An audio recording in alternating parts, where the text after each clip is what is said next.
আসসালামু আলাইকুম ওয়া রাহমাতুল্লাহি ওয়া বারাকাতুহু। মহান রব্বুল আলামিনের শুকরিয়া যে মহান আল্লাহ সুবহানাহু ওয়া তাআলা দীর্ঘ 16 বছর পর এই মাঠেই 2009 সালে সর্বশেষ তাফসীর মাহফিল অনুষ্ঠিত হয়। মাঝখানে দীর্ঘ সময় জুলুম শাহীর চক্রান্তের কারণে এই ধারাবাহিকতা রক্ষা করা সম্ভব হয়নি। সুন্দর একটি পরিবেশ আমরা ফিরে পেয়েছি। যে মহান রব্বুল ইজ্জতুল জালাল আমাদেরকে এমন সুন্দর একটি পরিবেশ আমাদেরকে করে দিয়েছেন, সেই মহান জাল্লা শানুহুর দরবারে আমরা সবাই লাখ কোটি সাজুদ শুকর আদায় করি, মুহাব্বাতান বলে উঠছি আলহামদুলিল্লাহ।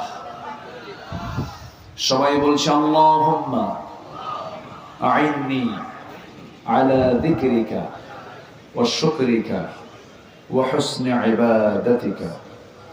আল্লাহুম্মা লাকা আসলামতু ওয়া বিকা আমানতু ওয়া আলাইকা তাওয়াক্কালতু ওয়া ইলাইকা আনাবতু ওয়া বিকা খাসামতু। আমরা আল্লাহ তাআলা শুকর আদায় করে নিলাম। সম্মানিত হাজিরিন, বৈরী আবহাওয়া, নিম্নচাপ চলছে।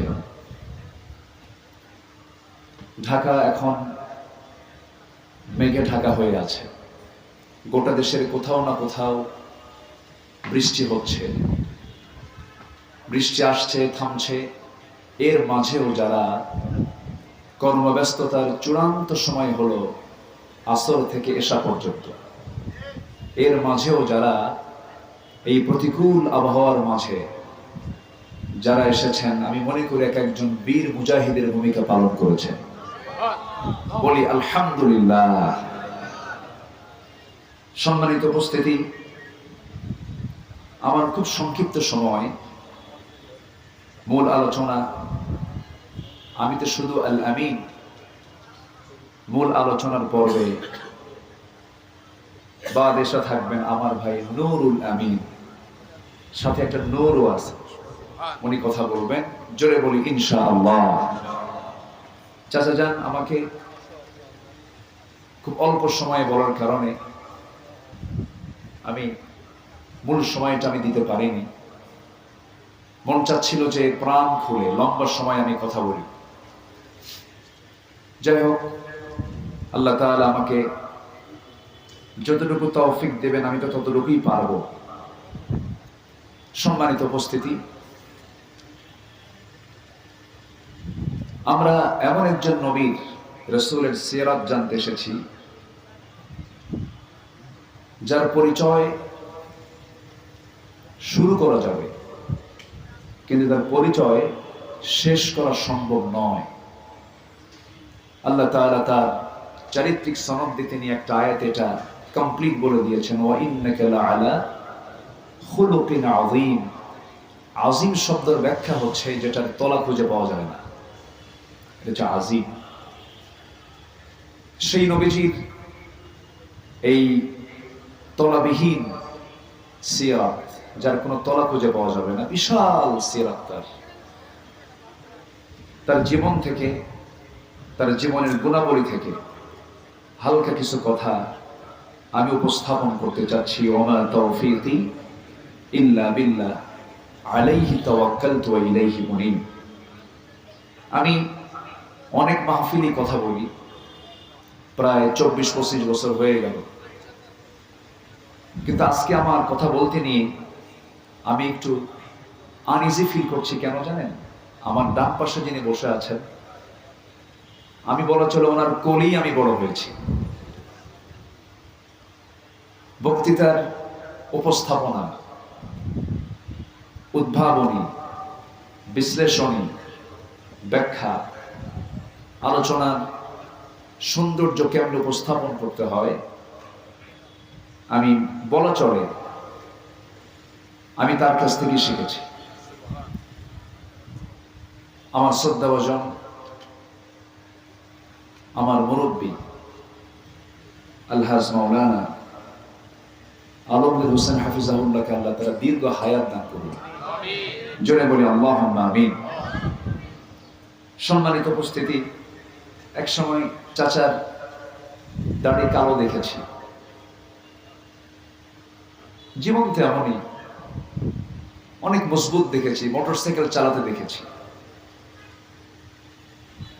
জীবনতে এমনই আজকে বয়সের ভারে বার্ধক্যের দিকে উনি চলে গেছেন, কিন্তু ওনার যে চেতনা, ওনার যে স্পিরিট, যৌবনের যে গান, তিনি এখনো গান। বলি আলহামদুলিল্লাহ।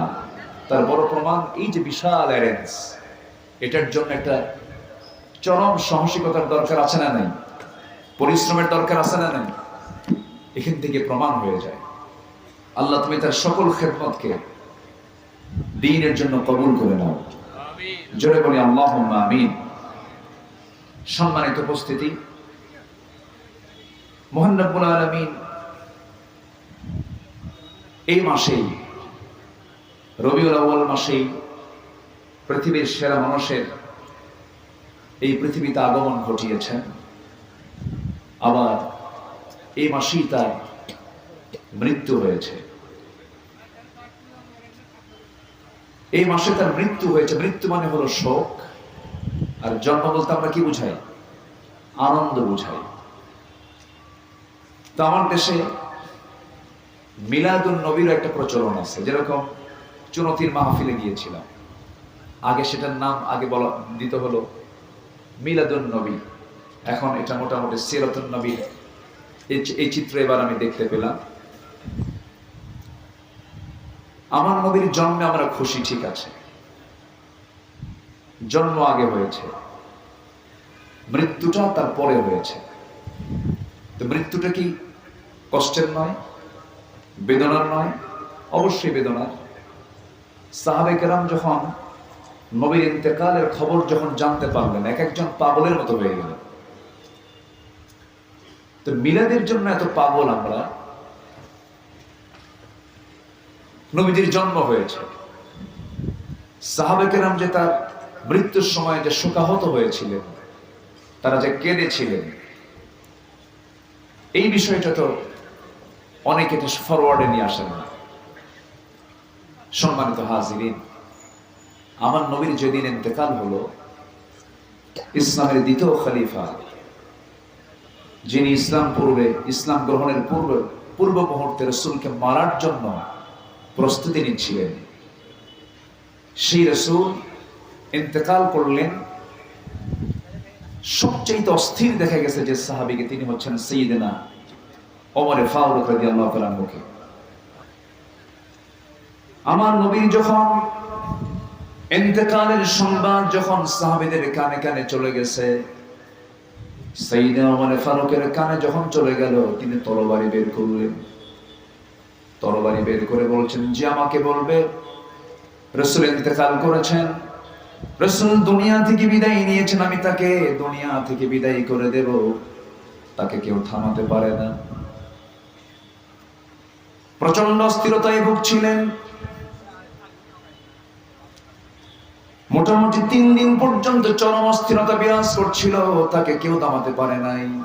সাইয়েদনা আবু বকর সিদ্দিক রাদিয়াল্লাহু তাআলা আনহু তার সামনে গিয়ে একটা আয়াত পড়লেন, ওয়ামা মুহাম্মাদুন ইল্লা রাসূল قد خلت من قبله الرسل। ওমর, তুমি কি আয়াতটা ভুলে গেছো? শুধু রাসূল নন, এর আগের যত রাসূল এসেছেন সব তো দুনিয়া থেকে গত হয়েছে। সাইয়েদনা বেলাল বিন রাবাহ রাদিয়াল্লাহু তাআলা আনহু নবীর ইন্তেকাল হওয়ার পর থেকে শুরু করে নিয়ে তার শোক সারা জীবনে কাটে নাই। তার প্রমাণ হলো নবীজির জীবদ্দশায় তিনি সারা জীবন মদিনার মসজিদে আযান দিয়েছেন। ইন্তেকালের পরে কোন সাহাবী তাকে আর মদিনার মসজিদে আযান দেওয়াতে পারেন নাই। জবাবে তিনি বলেছেন, সারা জীবন আমি আজান দিয়েছি রাসূলকে দেখে দেখে, জীবিত রাসূলকে দেখে আমি আজান দিয়েছি। রাসূল তো এখন কবরবাসী, আমি কাকে দেখে আজান দেব? রাসূল শূন্য দুনিয়ার এই মসজিদে আমি বেলাল আর আজান দিতে পারবো না। সারা জীবন তাদের এই শোকটা ছিল। এটা হচ্ছে মুহাব্বত, এটা হচ্ছে ভালোবাসা, এটা হচ্ছে আনুগত্য। সম্মানিত উপস্থিতি, সাইয়েদনা আলীর মৃত্যুর সময় যখন তার ইন্তেকাল হবে, তার মুখ থেকে রক্ত গড়ে গড়ে পড়ছিল। সেই সময় ভালো ভালো চিকিৎসকদের পরামর্শ নেওয়া হলো, কিন্তু চিকিৎসকরা বললেন না, এই রোগ আর সারার নয়। সাইয়েদনা আলী জীবনের একটা সময়, যে কোনো একটা মুহূর্তে এত কষ্ট পেয়েছেন মানসিকভাবে, সেটারই সিমটম হলো মৃত্যুর পূর্বে তার মুখ থেকে রক্তক্ষরণ হওয়া। যে কষ্ট তিনি পেয়েছিলেন সেই কষ্ট হলো রাসূলের মৃত্যুর দিনের কষ্টটা। সম্মানিত ভাইয়েরা, এই পৃথিবীতে যত মানুষ এসেছে এবং আসবে, আল্লাহর নবীর পরে সবচেয়ে বেশি দামি হচ্ছেন সাহাবে কেরাম। আর সাহাবে কেরামদের দাম, সম্মান, মর্যাদা বৃদ্ধির যতগুলো দিক আছে, এর মধ্যে এক নম্বর অন্যতম কারণ হলো রাসূলকে তারা সত্যিই জীবনের চাইতে বেশি ভালোবেসেছে। সিরাতের মাসে এই শিক্ষাটা সাহাবীদের কাছ থেকে নেবার দরকার আমাদের আছে না নাই? আসতে বলবেন না, আছে না নাই? আছে। সম্মানিত ভাইরা, রাসূলুল্লাহর জীবন থেকে আমাদের কিছু শিক্ষণীয়, কিছু করণীয় দিক আমরা আজকে শিখে যাব। জোরে বলি ইনশাআল্লাহ। আল্লাহ তাআলা রাসূলকে এই পৃথিবীর সকল মানুষের চাইতে কম সম্মান দিয়েছেন না বেশি সম্মান দিয়েছেন? বেশি সম্মান দিয়েছেন। আমি যেখান থেকে একটু কথা বলতে চাচ্ছি, যে আয়াতকে সামনে রেখে আল্লাহ তাআলা তার রাসূলকে ডাক দিচ্ছেন এবং তার পরিচয় এখানে সংক্ষিপ্তভাবে তুলে ধরছেন। পরিচয় তুলে ধরছেন কে? আসতে বলবেন না, তিনি কে? আল্লাহ তাআলা।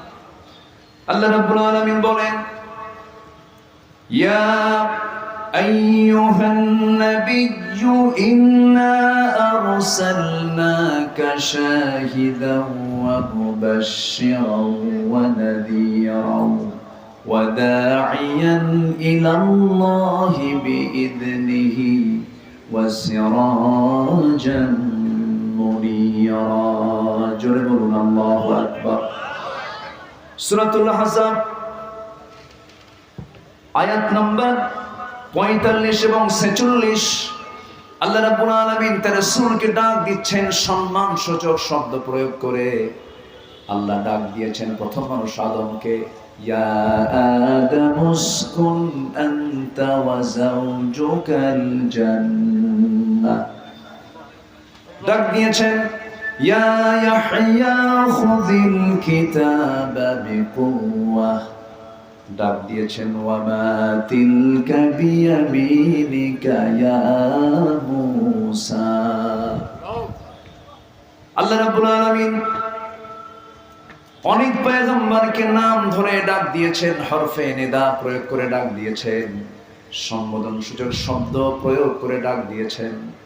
কিন্তু যে কোরআন নবীর উপরে নাজিল হলো, নাজিল করা হলো যে নবীর উপরে, সে আল্লাহ রাব্বুল আলামিন সেই নবীকে গোটা কোরআনে একটা বারও তার নামটা ধরে ডাকেন নাই। আমার বন্ধুগণ, রাসূলকে ডাক দিয়েছেন কেমন করে?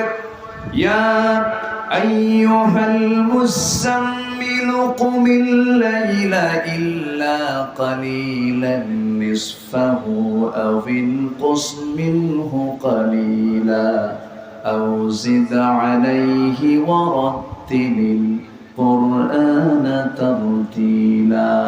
জোরে বলুন আল্লাহু আকবার।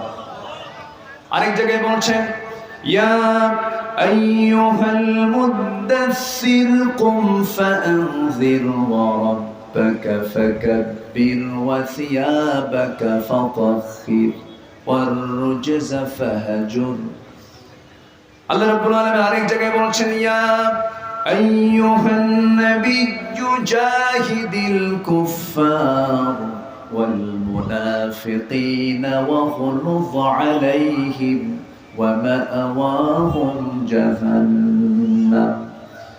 আল্লাহ রাব্বুল আলামিন আরেক জায়গায় বলছেন, ইয়া আইয়ুহার রাসূল বাল্লিগ মা উনজিলা ইলাইক।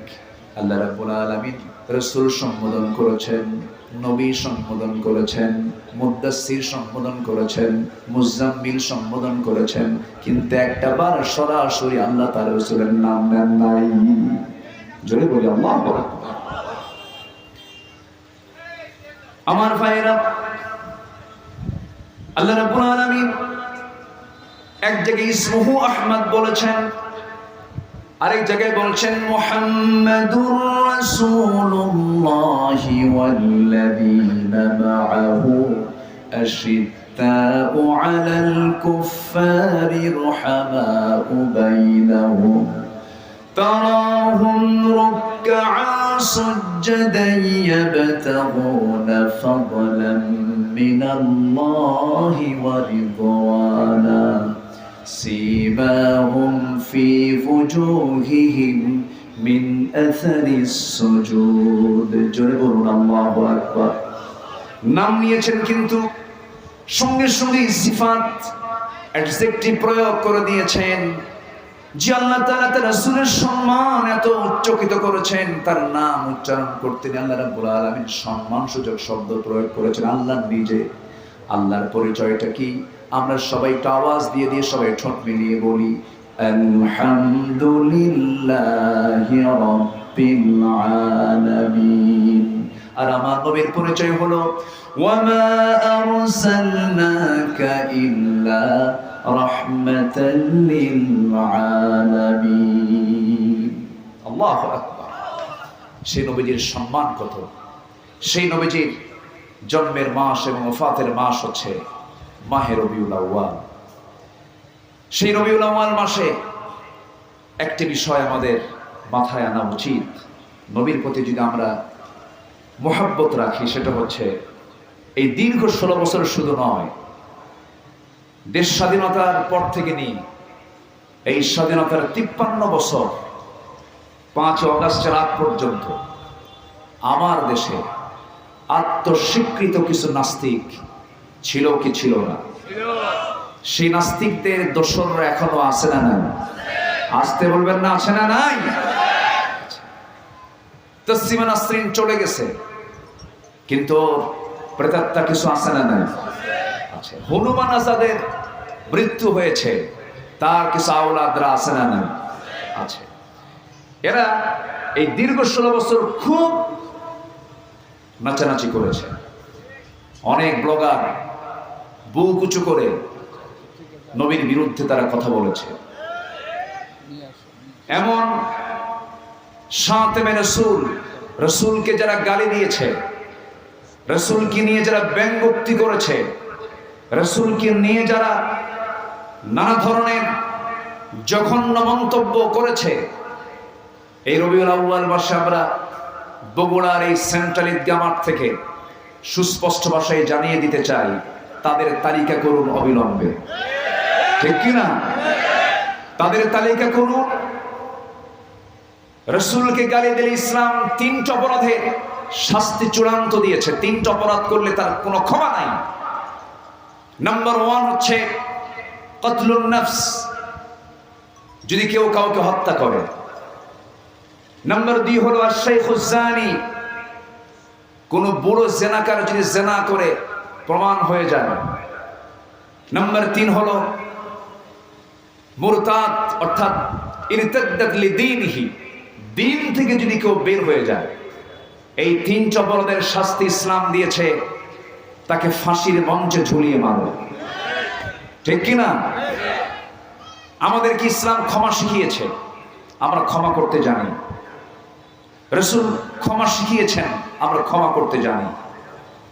কিন্তু আমার রাসূল ফতে মক্কার দিনে, মক্কা বিজয়ের দিন, কাবা শরীফের সামনে দাঁড়িয়ে সেদিন রাসূল বিজয়ের সেই নিশান উড়ন্ত অবস্থায় বলেছিলেন, আজকের দিন আমি আজকে সবাইকে ক্ষমা করে দিলাম, তবে 17 জনকে ক্ষমা করা হবে না, যেখানে পাবে সেখানেই হত্যা করবে। এর মধ্যে যারাই ছিল তারাই ছিল শাতিমে রাসূল, রাসূলকে যারা বাজে কথা বলেছিল।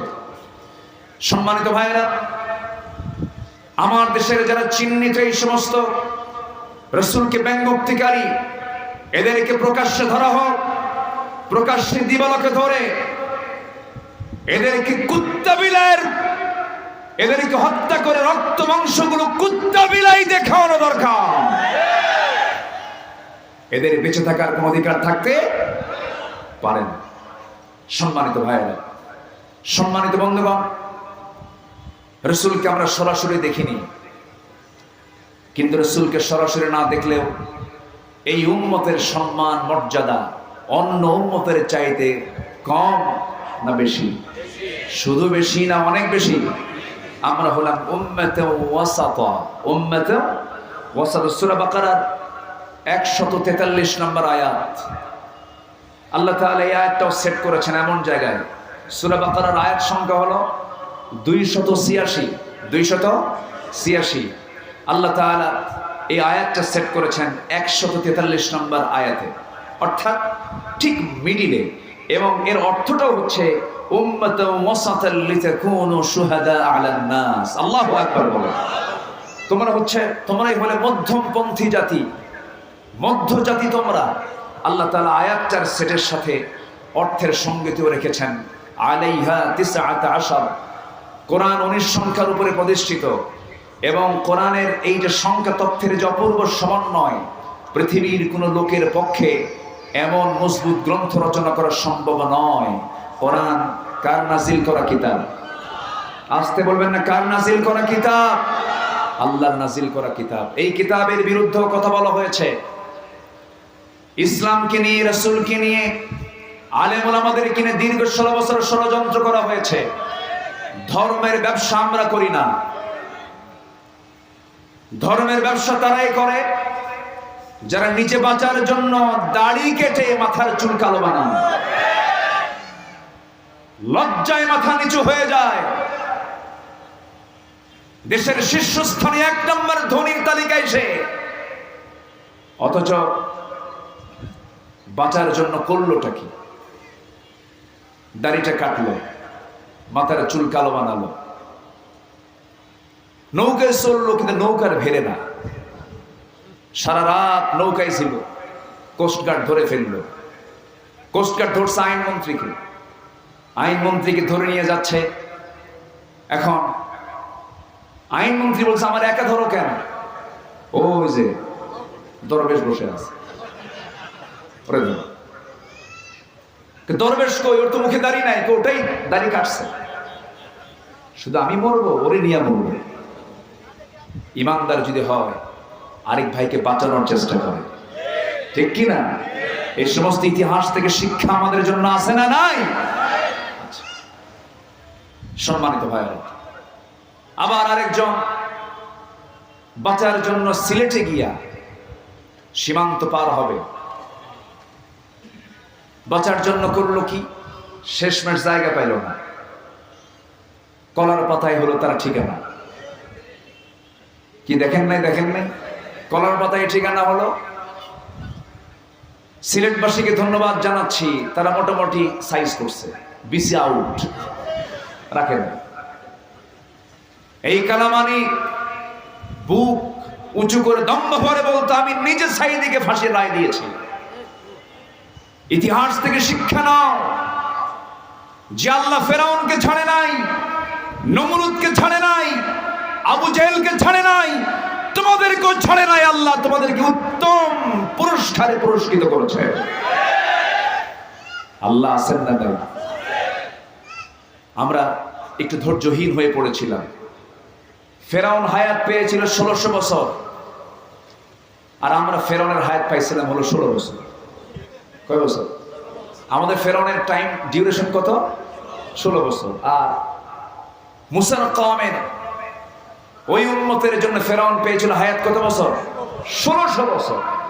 1600 বছর আর 16 বছর সম্মানিত ভাইয়েরা, আমরা সহজেই পেয়েছি একটা সুন্দর পরিবেশ। বলি আলহামদুলিল্লাহ, জোরে বলি আলহামদুলিল্লাহ। সম্মানিত ভাইয়েরা, আমাদেরকে কাজ করতে হবে। পেয়েছি সময়, এই সময়টাকে কাজে লাগানোর দরকার আছে না নেই? পৃথিবীতে মূল্যবান জিনিস হলো দ্য টাইম, সময়। আল্লাহ রাব্বুল আলামিন বলেন, الذي خلق الموت والحياة ليبلوكم أيكم أحسن عملا وهو العزيز الغفور জোরে বলুন আল্লাহু আকবার। তিনি সেই মহান সত্তা যিনি মৃত্যু এবং জীবন সৃষ্টি করেছেন যেন তিনি বুঝে নিতে পারেন তোমাদের মধ্যে কোন কোন বান্দাগুলো ভালো আমল করে যেতে পারে। ভালো আমলের জন্যই তো আমরা আসছি। কোন লোকটা শ্রেষ্ঠ? আল্লাহ রাব্বুল আলামিন জবাব দিচ্ছেন, যারা পারেন ঠোঁট মিলিয়ে বলুন, আমার মুখের আপনার মুখের আয়াত, ঘরের আয়াত, কমন আয়াত।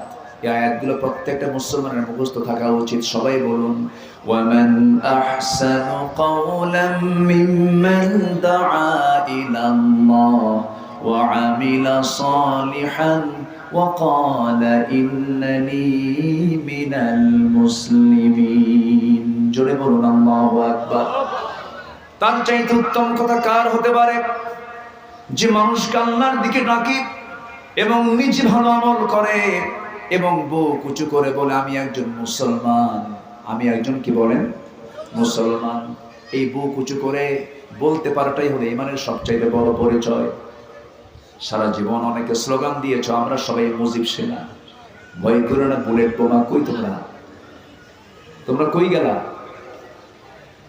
আল্লামা সাইদি যে আল্লাহর ওলি ছিলেন, এতে বিন্দু পরিমাণ কোনো সন্দেহ আমার হয় না। কত আগে তিনি বলেছিলেন, আমি সরাসরি শুনেছি, এমন একটি সময় আসবে এই জালিম শক্তি পালানোর জন্য একটি ইঁদুরের গর্ত খুঁজে পাবে না। কথা কি বাস্তব হয়েছে? বাংলার জমিনে বাস্তব হয়েছে। এমন গাছের গোড়ায় এমন নারায়ণী দেব, মামুর বাড়ি দিল্লি গিয়ে পড়বা। কথা কি বাস্তব হয়েছে? পড়ছে কোথায় গিয়ে? আল্লাহ তুমি আল্লামা সাইদির গোটা জীবনকে তুমি আল্লাহ কবুল করে নাও, কবরটাকে জান্নাতের নূর দিয়ে মুনাফফার করে দাও। আমি গত 17 আগস্ট আল্লামা সাইদি ফাউন্ডেশনে গিয়েছিলাম। গত 17 আগস্টে সেখানে একটা বিশাল সমাবেশ হয়েছিল। ওনার এলাকার মানুষ ওনাকে যে কি পরিমাণ ভালোবাসে কাউকে দেখা লাগবে না। সুখরঞ্জন বালিটাই যথেষ্ট। সুখরঞ্জন বালি আমাদের প্রোগ্রামে চলে আসছে। এসে প্রায় ঘন্টাখানেক আমরা কথাবার্তা বললাম। তো বললাম, দাদা বাবু আপনার সবই তো ঠিক ছিল। ওনার বক্তব্য হচ্ছে, আমার জীবন যাবে, আমি সাইদির বিরুদ্ধে কথা বলতে পারবো না। একটা হিন্দু মানুষ, শুধু ইমানটা নাই, কিন্তু ইমানের যত গুণ সব গুণ আল্লাহ তাআলা তার মধ্যে দিয়েছেন। ওয়াকুলু কাওলান সাদীদা ইউসলিহ লাকুম আ'মালাকুম ওয়া ইয়াগফির লাকুম যুনুবাকুম। আমি তাকে বললাম যে আপনার যে অবদান, আপনার যে ভূমিকা, এদেশের অনেক আলেমের এই ভূমিকা নেই, ঠিক কিনা বলুন? আপনার যে ভূমিকা, এই ভূমিকাটা এদেশের অনেক আলেমের নাই। এই সাহস আলেমরা রাখে না, বরঞ্চ আল্লামা খেতাব দেওয়ার জন্য জোর করে আপনারা যারা প্ল্যান করছেন, আল্লামার খেতাব প্রত্যাশী যে লোকটা গণজাগরণ মঞ্চে গিয়ে বুক উঁচু করে বলল, আমি আমার জীবনের শ্রেষ্ঠ কাজ করতে পেরেছি গণজাগরণ মঞ্চে এসে, সেই লোকটাকে আপনারা প্রমোট করতে চান। যারা দীর্ঘ 16 বছর বিগত সরকারের অধীনে থেকে যে সমস্ত টুপিওয়ালা দাড়িওয়ালারা সুযোগ সুবিধা গ্রহণ করেছেন, তারাই হচ্ছে সবচাইতে বড় মুনাফিকের বাচ্চা। আমরা ক্ষমা করতে জানি, ফতুয়ার 20 বাষ্প ছড়াবেন না। এই আন্দোলন, এই ত্যাগ, এই কোরবানি সাধারণ ছাত্রছাত্রীদের কোরবানি এটা। সম্মানিত বন্ধুগণ, এই রক্তকে আমাদের কাজে লাগানোর দরকার আছে না নাই? আসতে বলবেন না, আছে না নাই? 6 আগস্টে ঢাকার বিভিন্ন মোড়ের মূর্তিগুলো যখন হাতুড় দিয়ে ভাঙতেছিল, সেই সময় বলা হলো ডক্টর ইউনূসকে লক্ষ্য করে যে এই যে মূর্তিগুলো ভাঙতেছে এই ব্যাপারে আপনার কমেন্ট কি? উনি বললেন, এই প্রশ্ন আমাকে করেন কেন? যার মূর্তি ভাঙতেছে তার মেয়েকে প্রশ্ন করেন, তার জন্য সে দায়ী। সম্মানিত বন্ধুগণ, আমরা এমন সংসার পেয়েছি 55,000 বর্গ মাইলের 64,000 গ্রাম বাংলার সুজলা সুফলা শস্য শ্যামলার সোনার বাংলাদেশ। আমাদের এই সংসারটা এমন হালে রেখে গেছে তারা। এই সংসারের ঋণ হলো 18 লক্ষ কোটি টাকা। তন্মধ্যে ওরা নিজেরাই সাগর চুরি করে নিয়ে গেছে 11 লক্ষ কোটি টাকা। ওদের মুখে দেশপ্রেম মানায় না, ওরা হচ্ছে দেশের সবচাইতে বড় দুশমন, দুশমন, দুশমন। সম্মানিত ভাইয়েরা, এই জন্য সবার কাছে আমার উদাত্ত আহ্বান, সকল নেতার পথ ছেড়ে দিয়ে আমরা একজন নেতার পথ ধরব। তিনি অন্য কেউ নন, যাকে নির্বাচিত করেছেন তিনি কে? আসতে বলেন, তিনি কে? আল্লাহ তাআলা। তিনি হচ্ছেন আমাদের প্রাণ প্রিয় নেতা, আমাদের আদর্শ, উসওয়ায়ে হাসানা, রাহমাতে আলাম, রাসূল আকরাম জনাবে মুহাম্মদুর রাসূলুল্লাহ সাল্লাল্লাহু আলাইহি ওয়াসাল্লাম। তার জীবন থেকে মুমিনদের জন্য কিছু করণীয় আছে 15টা। কয়টা বলেন তো? কোরআনকে সামনে রেখে আমি এই নোটটা করার চেষ্টা করেছি। 15টা অনুকরণীয় আদর্শ যদি আমাদের জীবনে বাস্তবায়িত হয়ে যায়, আশা করা যায় আমরা জান্নাত পাবো। জোরে বলি ইনশাআল্লাহ। সবাই জান্নাতে যেতে চান না? সবাই জান্নাতে যেতে চান তো? কয় নম্বরে জান্নাতে বলেন? কয় নাম্বার? 1 নাম্বার।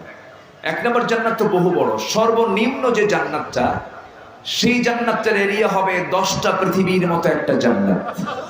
জোরে বলি সুবহানাল্লাহ। 10টা পৃথিবীর মতো একটা জান্নাত, সর্বনিম্ন জান্নাত থেকে এই জান্নাত দেওয়া হবে। শুধু 7 দিনে 1 দিন জুমার নামাজ পড়ে আসতে পারে। আমার দেশে 7 দিনে 1 দিন মুসল্লি বেশি না প্রতিদিন মুসল্লি বেশি? 7 দিনে 1 দিন। দুঃখজনক বিষয়গুলো, 18 কোটি মুসলমান বাংলার জমিনে, কিন্তু ফজরের মুসল্লির দিকে যদি আমরা তাকাই, নিজের গ্রামের দিকেও যদি তাকাই, 4.5 লাখ মসজিদের দিকে যদি তাকাই, মসজিদের আবাদ হয়েছে, কিন্তু সে আবাদটা হলো মসজিদ সুন্দর হয়েছে কিন্তু মুসল্লি সুন্দর হয় নাই। মসজিদগুলো পাকা পাকা হয়েছে, ইমান কাঁচা হয়ে গেছে। এই যে সামনে পূজা আসবে, পূজার মধ্যে কিছু যুবক চলে যাবে, পূজার মণ্ডপে যাবে, সেখানে গিয়ে নারিকেলের নাড়ু খাবে। এমন বুজুর্গ আমার দেশে আছে না নাই? আমি পূজা মণ্ডপের বিরোধিতা করছি না। পৃথিবীতে একটা ধর্মই, যে ধর্মের সকল ধর্মের মানুষ নিরাপদ, সে ধর্মের নাম হলো ইসলাম। ঠিক কিনা বলেন? পৃথিবীতে একটা দিন যেটা আল্লাহর পক্ষ থেকে মনোনীত ইসলাম। ইসলামই পারে সকল ধর্মের স্বাধীনতা, সম্মান অক্ষুণ্ণ রাখতে। আল্লাহু আকবার।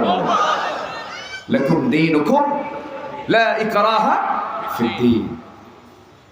কিন্তু প্রশ্ন হলো, মন্দির আমরা পাহারা দেব, মুসলমানের দায়িত্ব আছে। অন্য ধর্মের সংখ্যালঘু মুসলমান যদি, সংখ্যালঘু বলবো না আমরা, ওরা আমাদের ভাই, আলহামদুলিল্লাহ বলেন, আমার দেশের নাগরিক তারা। ওদেরকে সিকিউরিটির দায়িত্ব ইসলাম আমাদেরকে দিয়েছে। কিন্তু এর মানে আপনি যেতে পারবেন না, কারণ তাদের এটা ধর্মীয় কাজ।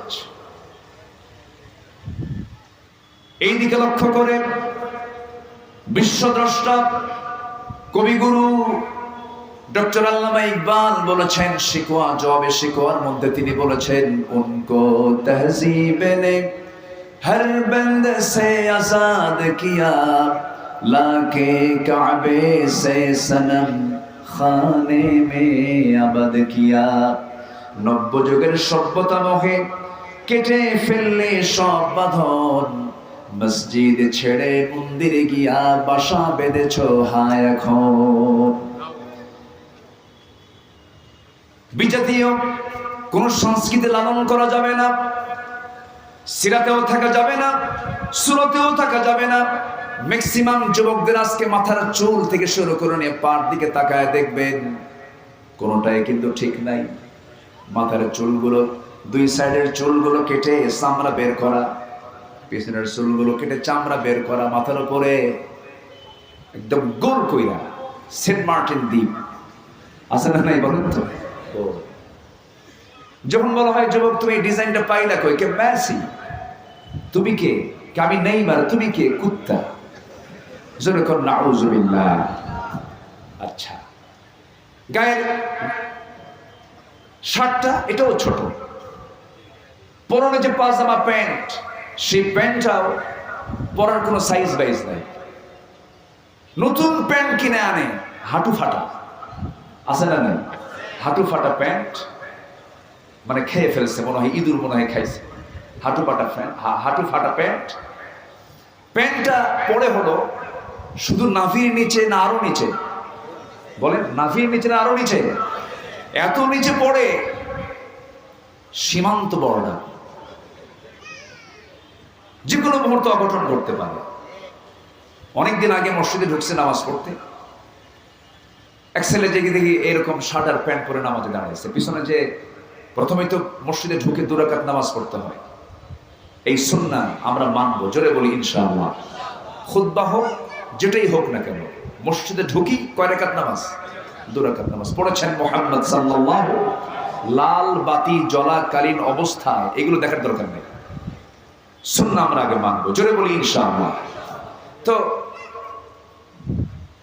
আমি ওর নামাজ, ওর পোশাক দেখে ভাবলাম একটু নামাজটা পরে ধরে নামাজটা আগে দেখি। তো শার্ট ওই রকম মার্কা, প্যান্ট ওই রকম মার্কা। রুকুতে যখন গেল, রুকুর ঠেলায় দিকে শার্ট উপরে, প্যান্ট নিচের দিকে, মাঝখানে নাই। তো ভাবলাম এই তো রুকু, দেখে সেজদায় কি হয় দেখি। সেজদায় যখন গেছে তখন দেখি প্যান্ট খুলে আন্ডার প্যান্ট বেরোচ্ছে। বলেন তো এটা কি উম্মতে মুহাম্মাদের কোন পোশাকের চিত্র হতে পারে? আসতে বলবেন না হতে পারে? রবিউল আউয়ালের এই মাসে যুবক শ্রেণীদেরকে বলতে চাই, তোমার সূরাত এবং সিরাত হতে হবে একজন ব্যক্তির, তিনি হচ্ছেন মুহাম্মদ সাল্লাল্লাহু আলাইহি ওয়াসাল্লাম। প্রত্যেক মসজিদে, যে মসজিদ আপনি দেখবেন ফজরের মুসল্লি দিয়ে মসজিদ ভরে গেছে, ভাবতে হবে ওই পল্লী, ওই জন, ওই গ্রাম হচ্ছে একটা আদর্শ গ্রাম। আমাদের এই চিন্তা মাথায় রেখে কাজ করার দরকার আছে না নাই? আচ্ছা, আমার বন্ধুগণ, বৈরী আবহাওয়ার মাঝে অনেকে এসেছেন। খুব অল্প সময়ে আমার নবীজির জীবন থেকে মুমিনদের জন্য অনুকরণীয়, অনুসরণীয় 15টা আদর্শ আমি সংক্ষিপ্ত করে উপস্থাপন করার চেষ্টা করছি। নাম্বার 1, আমরা যখন দাওয়াতটা দিতে যাব, নবীজির মতো দাওয়াত দেব, ভুল করে না প্রজ্ঞার সাথে? প্রজ্ঞার সাথে ভুল করে নয়, অনুত্তম পন্থায় নয়, উত্তম পন্থায় দাওয়াত দিতে হবে। এবং রাসূলকে আল্লাহ তাআলা স্পেশালি রাসূলকে এক বচন শব্দ প্রয়োগ করে শুধু রাসূল কি বলছেন, কি সুন্দর করে বলছেন। সূরা নাহলের 125 নম্বর আয়াত আল্লাহ রাব্বুল আলামিন বলেন, উদউ ইলা সাবিলি রাব্বিকা বিল হিকমাতি ওয়াল মাউইযাতিল হাসানাহ ওয়াজাদিলহুম বিল্লাতী হিয়া আহসান ইন্না রাব্বাকা হুয়া আ'লামু বিমান দাল্লা আন সাবিলিহি ওয়া হুয়া আ'লামু বিল মুহতাদিন। জোরে বলুন আল্লাহু আকবার। নবী, আপনি দাওয়াত দিবেন প্রজ্ঞার সাথে, যোগ্যতার সাথে, প্ল্যান করে দাওয়াত দিবেন, দাওয়াতি কাজটা করবেন। অত্যন্ত সাহসিকতা নিয়ে, প্রজ্ঞা নিয়ে এবং উত্তম পন্থায় এবং ফয়সালা করবেন ইহসানের সাথে। উত্তম পন্থা এটাকে আপনি ফেস করবেন। নাম্বার 2 হলো আমার নবীর সারা জীবনের গুরুত্বপূর্ণ একটা গুণ ছিল, সেটা হলো তিনি ভীরু ছিলেন না, সাহসী ছিলেন। বলুন, সাহসী ছিলেন। শুধু সাহসী না, বিশাল সাহসী, বড় সাহসী মানুষ ছিলেন।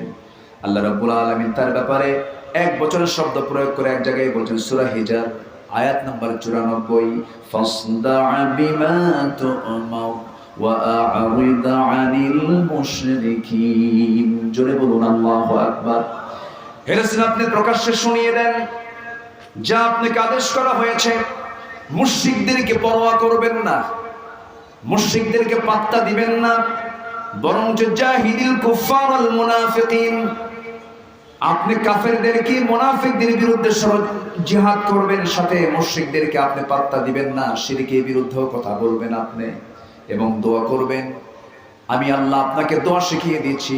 আল্লাহ তাআলা রাসূলকে দোয়া করতে বলেছেন। কোন দোয়া? সবাই আমার সঙ্গে ঠোঁট মিলিয়ে বলুন, রব্বানা আফরিজ আলাইনা সাবরান ওয়া সাব্বিত আকদামানা ফানসুরনা আলাল কওমিল কাফিরিন। জোরে বলুন আল্লাহু আকবার। নাম্বার 3 হলো তিনি ছিলেন ধৈর্যের পিরামিড। এত পরিমাণ ধৈর্য আল্লাহ রাব্বুল আলামিন তাকে দান করেছেন। নূহ আলাইহিস সালাতু ওয়াস সালাম আল্লাহর কাছে বিচার চেয়েছেন তার উম্মতের কাছে। মূসা আলাইহিস সালাতু ওয়াস সালাম আল্লাহর কাছে বিচার চেয়েছেন তার উম্মতের, আল্লাহর কাছে বিচার চেয়েছেন তার উম্মতের জন্য। এরকম করে সব নবী উম্মতের প্রতি মোটামুটি ম্যাক্সিমাম নবী খেপে গেছেন, লেগে গেছেন। কিন্তু আমার নবীজি তায়েফবাসীকে প্রতিশোধ নিয়েছেন না ক্ষমা করে দিয়েছেন? আস্তে কথা, ক্ষমা করে দিয়েছেন। কারণ আল্লাহ রাব্বুল আলামিন এক জায়গায় বলছেন, ওয়াল কাযিমিনাল গায়য ওয়াল আফিনা আনিন নাস ওয়াল্লাহু ইউহিব্বুল মুহসিনিন। জোরে বলুন আল্লাহু আকবার। যারা ক্রোধকে সংবরণ করবে এবং মানুষকে যারা মাফ করে দেবে, আল্লাহ তাআলা সেই সমস্ত মুহসিন বান্দাদেরকে দারুণ ভালোবাসেন। আমার নবীজির যতগুলো গুণ ছিল এর মধ্যে সবচেয়ে বড় গুণ হলো ধৈর্য। এই ধৈর্যের মানসিকতা একজন ইমানদারের জীবনে সবার আগে থাকতে হবে।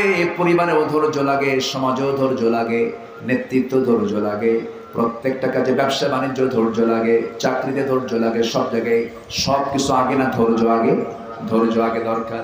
ফাসবির কামা সাবারা উলুল আজমি মিনার রুসুল ওয়ালা তাস্তাজিল লাহুম। সূরা কাহফের 35 নম্বর আয়াতে আল্লাহ রাব্বুল আলামিন বলছেন, হে রাসূল, আপনি ধৈর্য ধারণ করুন যেমন ধৈর্য ধারণ করেছিলেন দৃঢ় প্রতিজ্ঞ রাসূলরা। আপনার আগের যারা রাসূল তারা ধৈর্য ধরেছেন। আপনি তাড়াহুড়ো করবেন না, বিজয় তো আমি আল্লাহ নিজে আপনার হাতে উঠায় দেব। জোরে বলুন সুবহানাল্লাহ। আলা ইন্না নাসরাল্লাহি কি বাঈদ না করিব, বাঈদ না করিব, করিব। বাঈদ বলেননি, করিব বলেছেন। করিব তা কি বলে? খুব নিকটে, খুব নিকটে। ইসমে ফাইলে মুবালাগা, সবচেয়ে বেশি নিকটবর্তীকে করিব বলা হয়। আল্লাহ রাব্বুল আলামিন এই যে বিজয়টা দিয়েছেন, এই বিজয়টা দিয়েছেন একমাত্র, কেবলমাত্র, শুধুমাত্র তিনি কে? জোরে বলেন, তিনি কে? ওই যুবকদের সিনা থেকে ভয়টা দূর করে দিয়েছেন তিনি কে? আল্লাহ তাআলা। স্বরাষ্ট্রমন্ত্রীকে পুলিশ অফিসারে দেখায়, স্যার একটা করে গুলি করি, একটা মরে, আর বাকিগুলো দৌড়ায় না, বাকিগুলো আরো আগায় আসে। ইল্লা তানফিরু ইউআযিবুকুম আযাবান আলীমান ওয়া ইস্তাবদিল কওমান গায়রাকুম ওয়া লা তাদুররুহু শাইআ। পালায় নাই আলেমরা, পালায় নাই দেশের জাতি, পালায় নাই আমাদের সন্তান ছাত্ররা, সবাই ঝাঁপিয়ে পড়েছিল। বিজয় দিয়েছেন কে? সম্মানিত ভাইরা, সেই বিজয়কে প্রকৃতি বিজয়ের রূপ দেওয়ার জন্য আমাদের সামনে আরো কিছু কাজ আছে। এর মধ্যে অন্যতম কাজ হলো এই জমিনটাতে যে আইন কায়েম করতে হবে, যে বিধান কায়েম করতে হবে, সেই বিধানটা কার বিধান? আসতে বলবেন না, কার বিধান? এই জমিন আল্লাহর বিধান কায়েমের জন্য। আল্লাহর সঙ্গে আমাদের কন্ট্রাক্ট হলো, আমরা আল্লাহর কাছে জান এবং মাল দেব, আল্লাহ আমাকে আপনাকে জান্নাত দিবেন। আমাদের সামনে এই বাকি কাজ পূরণ করার জন্য সবাইকে আল্লাহর জমিনে দিন কায়েমের জন্য জান মাল কোরবান দিতে রাজি আছেন? রাজি আছেন? কোন কোন ভাইয়েরা দুহাত উঁচু করে আল্লাহকে সাক্ষী রেখে দেখায় দেয়?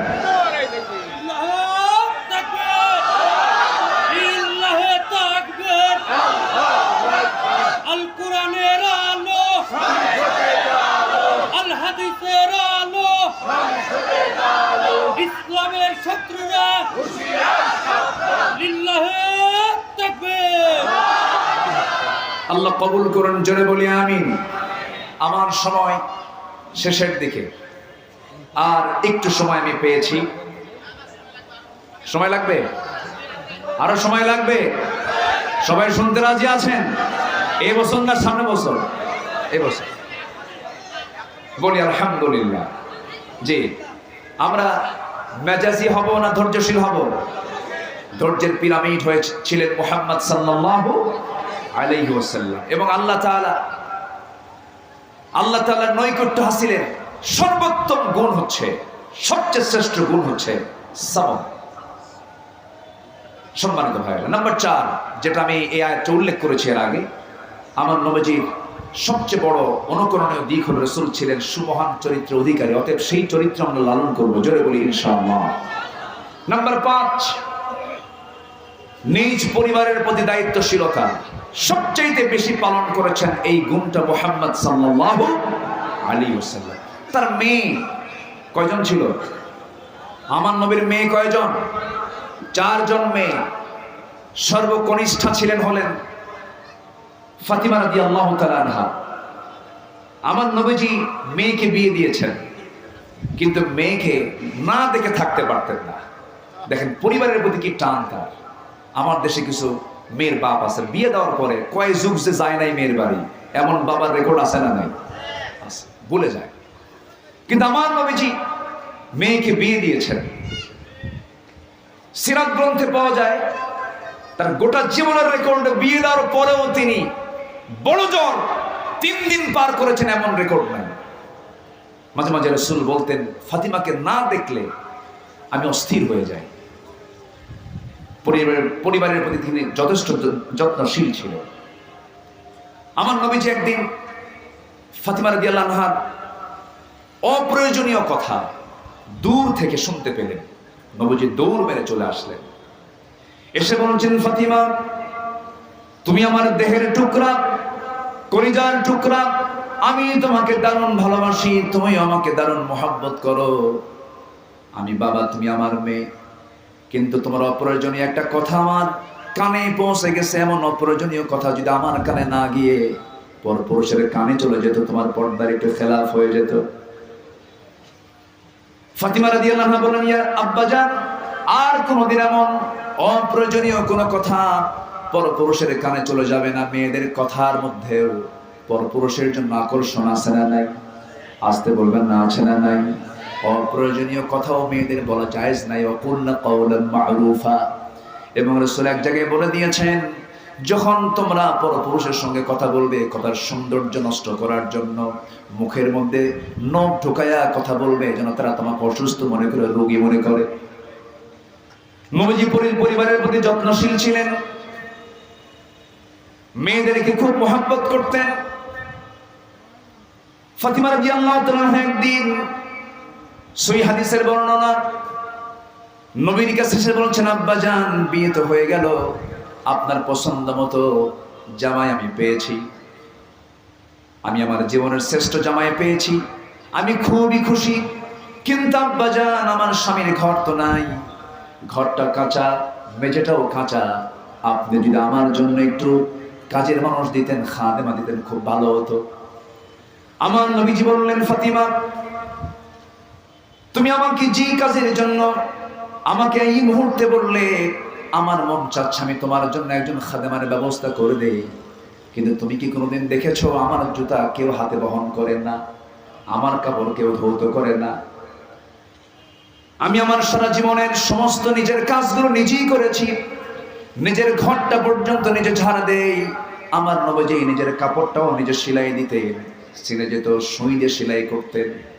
তোমার পিতা মুহাম্মদ সাল্লাল্লাহু আলাইহি সাল্লাম যদি নবীর আসন থেকে নিজের কাজ নিজেই সম্পন্ন করে, তুমি আমার মেয়ে, তুমি আমার কলিজার টুকরা মেয়ে ফাতিমা, ওরে আমার মেয়ে ফাতিমা, কাজের মানুষের কোনো প্রয়োজন নাই। দুনিয়াতে যদি কিছু পেতে চাও পাবে, কিন্তু দুনিয়াতে যদি একটু ছেড়ে দাও আখিরাতটা বেশি পেয়ে যাবে। ওরে ফাতিমা, আমি তোমাকে একটা আমল শেখায় দিচ্ছি, আজকের দিন থেকে তুমি একটা আমল করবে। সুবহানাল্লাহ, আলহামদুলিল্লাহ, আল্লাহু আকবার 33 বার করে সকাল সন্ধ্যা পড়বে। এই আমলটা যদি করতে পারো, আল্লাহ রাব্বুল আলামিন তোমার সমস্ত কাজের জিম্মাদার নিজে হয়ে যাবে। এই আমল নিয়ে চলে গেলেন স্বামীর ঘরে। সাইয়েদনা আলীর কাছে কথা যখন কানে চলে গেল, সিফফিন যুদ্ধের সময় যে যুদ্ধটা ছিল সবচেয়ে কণ্টকীর্ণ যুদ্ধ, নিজেদের মধ্যে যুদ্ধ ছিল, দ্বন্দ্ব ছিল, যে সিফফিন যুদ্ধে আম্মার বিন ইয়াসির রাদিয়াল্লাহু আনহু শাহাদাত বরণ করেছেন, ওই কণ্টকীর্ণ দিনেও সাইয়েদনা আলী সকাল সন্ধ্যার এই আমলটা তিনি করতে বলেন নাই। আমার বন্ধুগণ, পরিবারের প্রতি দায়িত্বশীলতা আল্লাহ নিজেও হুকুম করছেন, ইয়া আইয়ুহাল্লাযীনা আমানু কু আনফুসাকুম ওয়া আহলিকুম নারা। সূরা তাহরিম 6 নম্বর আয়াত। আল্লাহ নিজে বলছেন তুমি নিজে বাঁচো, তোমার পরিবারকে বাঁচাও, জাহান্নাম থেকে বাঁচাও। নাম্বার 6 হলো আমানতদারিতা এবং ন্যায় বিচার। আমার নবীর জীবনের অত্যন্ত গুরুত্বপূর্ণ একটা দিক ছিল। মহান রব্বুল আলামিন বলেন, ইন্নাল্লাহা ইয়া'মুরুকুম আন তু'আদ্দুল আমানাতি ইলা আহলিহা ওয়া ইযা হাকামতুম বাইনান নাসি আন তাহকুমু বিল আদল ইন্নাল্লাহা নি'মা ইয়া'ইযুকুম বিহি। সূরা নিসা আয়াত নম্বর 58। আল্লাহ রাব্বুল আলামিন আমানত রক্ষার ব্যাপারে তাকিদ দিয়েছেন। আমানতটা রক্ষা করতে হবে, বিচারটা ন্যায় রাখতে হবে। আমার বন্ধুগণ, বিগত 16 বছর যে বিচারটা পাইছি, খুব ন্যায় বিচার পাইছি আমরা। শিবিরকে মানুষ মনে করে নাই ওরা। আবার কোন নেতা বলছে যে পরিচয় দিলে কি হতো, গোপন কেন করা হলো? তোমার ইতিহাস দেখো নাই? বিশ্বজিৎ একটা হিন্দু ছেলে, তাকে শিবির ট্যাগ লাগায় তাকে দুনিয়া থেকে বিদায় করে দিয়েছে। হিন্দু ছেলে, সে তার পরনের প্যান্ট খুলে দেখিয়েছে আমি একটা হিন্দু, তোমরা আমার গোপনাঙ্গ দেখো। সেও রেহাই পায় নাই তাদের আক্রমণ থেকে। বেশি মাতব্বরি করে পরামর্শ দাও। যে শব্দটিকে তারা ব্যান করেছিল, সেই শব্দটা আল্লাহ তাআলা ব্র্যান্ড বানায় দিয়েছেন। আমি কে, তুমি কে, কি মনে নাই আপনাদের? মনে নাই? সম্মানিত ভাইয়েরা, আল্লাহ ধরেন না, সহজে ধরেন না, ধরলে আল্লাহ ছাড়েন না। কখনো ভাবে নাই, ফেরাউনও ভাবছিল না যে আমাকে এই দরিয়ায় চুবুন খেয়ে মরতে হবে। এরা ভাবে নাই যে আমাদের এই করুণ পরিণতি হবে। এই ইতিহাস থেকে আমাদের শিক্ষা নেওয়ার দরকার আছে না নাই? আল্লাহ তাআলা শিক্ষা নেওয়ার তৌফিক দান করুন, জোরে বলি আমিন। ন্যায় বিচার একটি স্বাধীন রাষ্ট্রের একটা গুরুত্বপূর্ণ দিক। সকল স্বাধীনতা নিশ্চিত করার আগে জাতিকে দিতে হবে কথা বলার স্বাধীনতা। এরা 16টি বছর এই ওয়াজ মাহফিল, তাফসীর মাহফিলের মঞ্চে এসে জুলুমটা করেছে, এর হামান ফেরাউনকে হার মানিয়ে দিয়েছে। মঞ্চে উঠলি আমাদের কাছে ওহী নাযিল হতো, বলতে হুজুর ওয়াজ করা যাবে না। কি ওয়াজ করবে? কি ওয়াজ করবো আমরা? আমরা শিখাই দেবো। কি ওয়াজ? আকাশের ওয়াজ করবেন আর কবরের ওয়াজ করবেন, দুনিয়া আমরা দেখে নেব। দুনিয়া দেখবে ওরা, আর আমাদের দেশে কোথাকার ওয়াজ? আকাশের ওয়াজ। এই জালিম গোষ্ঠী, এরা ফকিরের কাছ থেকেও খাজনা ট্যাক্স আদায় করেছে। প্রত্যেক জায়গায় চাঁদাবাজি ছিল কি ছিল না? সেই ধারাবাহিকতা আজকেও যারা রক্ষা করতে চান, ইতিহাস থেকে শিক্ষা নিন। ইতিহাস থেকে শিক্ষা নিন। চাঁদাবাজি, সন্ত্রাসী, এই সমস্ত দৃশ্য দেখার জন্য 5 আগস্টে এই জিতে পূর্বে যে সমস্ত ছাত্র জীবন দিয়েছে, চাঁদাবাজি, সন্ত্রাসী দেখার জন্য এই জীবনগুলো দেয় না। যেখানেই অসামাজিক কিছু দেখবো আমরা, অন্যায় কিছু দেখবো আমরা, সেখানে আমাদের দাঁড়িয়ে যাওয়ার দরকার আছে না নাই? আমরা সচেতন হব, জোরে বলি ইনশাআল্লাহ। সম্মানিত ভাইরা, নাম্বার 7, আমার নবীজি এতিম, নিকটাত্মীয়, প্রতিবেশী, তাদের সাথে তার ব্যবহার ছিল খারাপ না ভালো? আসতে খালি ভালো না খুব ভালো? খুব ভালো। নবুয়তের আগেও তা ছিলেন তিনি। নবুয়তের আগেও তার এই মানবিক গুণগুলো ছিল। তিনি নবুয়ত পেয়েছেন 40 বছরে, কিন্তু আল্লাহ তাআলা তাকে সিলেকশন দিয়েছেন। তার জন্ম যখন হয়েছে সকল পরিকল্পনা কার? কিন্তু রাসূল জানতেন না যে আমি আল্লাহর নবী। এটা নিয়েও তো কথা অনেক। আমার দেশে ঠুনকো বিষয় নিয়ে গন্ডগোল করা হয়, আসল বিষয়গুলো ধামাচাপা রয়ে যায়। আমার নবীজি জন্ম থেকেই যদি জানতেন আল্লাহর নবী, তাহলে গায়েবের মালিক কি রাসূল হলেন না? গায়েবের মালিক কে? আসতে বলবেন না, গায়েবের মালিক কে? আল্লাহ তাআলা। সম্মানিত ভাইরা, তিনি এতিমদের প্রতি যে সহায় ছিলেন, এমন এতিম দরদি মানুষ পৃথিবীতে আর দ্বিতীয় জন আসবে না। আমার নবীজি নিজে বলেছেন, আনা ওয়া কাফিরুল ইয়াতীম, আমি এবং এতিম তত্ত্বাবধানকারী দুজন জান্নাতের মধ্যে 2 নখের দূরত্ব অবস্থান করব। ওয়া'বুদুল্লাহা ওয়া লা তুশরিকু বিহি শাইআন ওয়া বিল ওয়ালিদাইনি ইহসানান ওয়া বিযিল কুরবা ওয়াল ইয়াতামা ওয়াল মাসাকিনি ওয়াল জারি যিল কুরবা। জোরে বলুন আল্লাহু আকবার।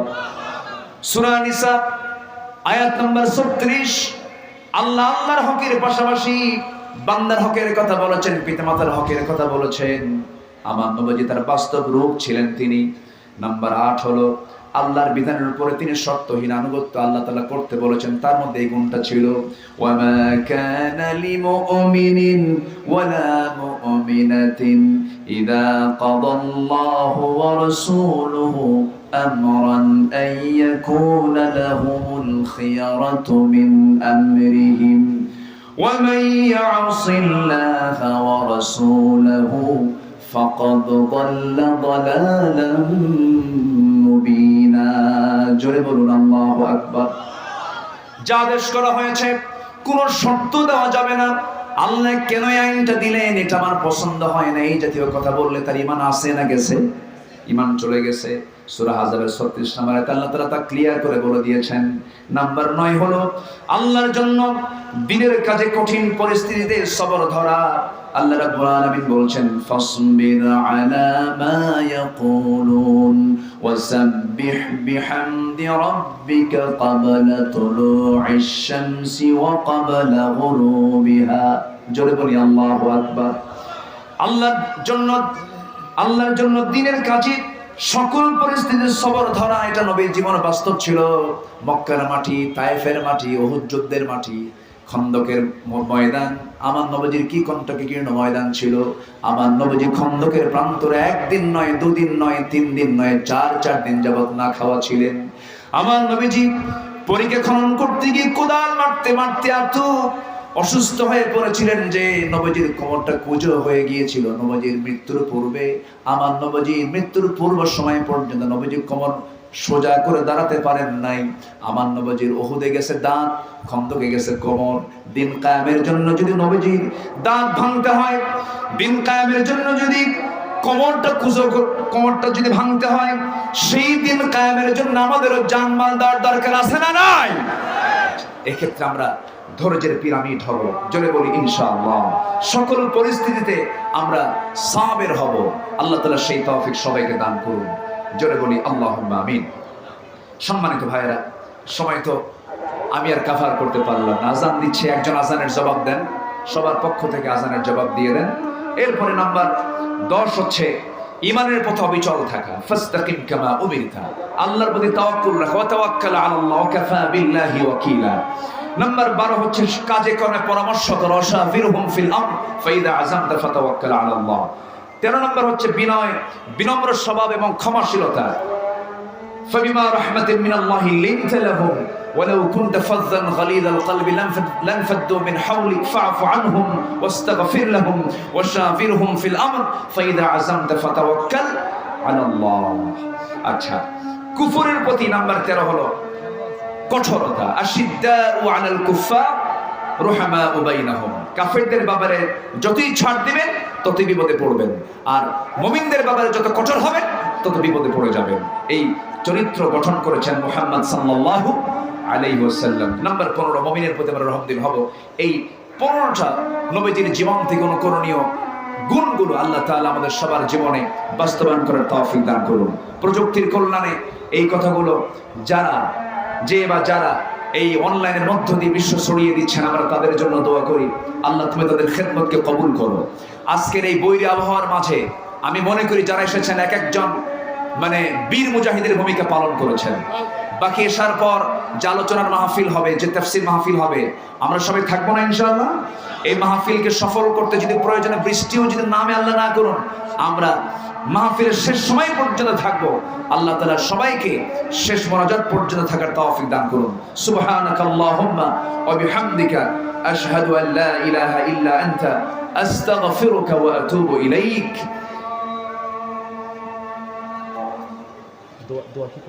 শুকরান, জাযাকাল্লাহ। ধন্যবাদ আমাদের সম্মানিত উপস্থিত সম্মানিত অতিথিকে। আসসালামু আলাইকুম ওয়া রাহমাতুল্লাহি ওয়া বারাকাতুহু। সম্মানিত অতিথির জন্য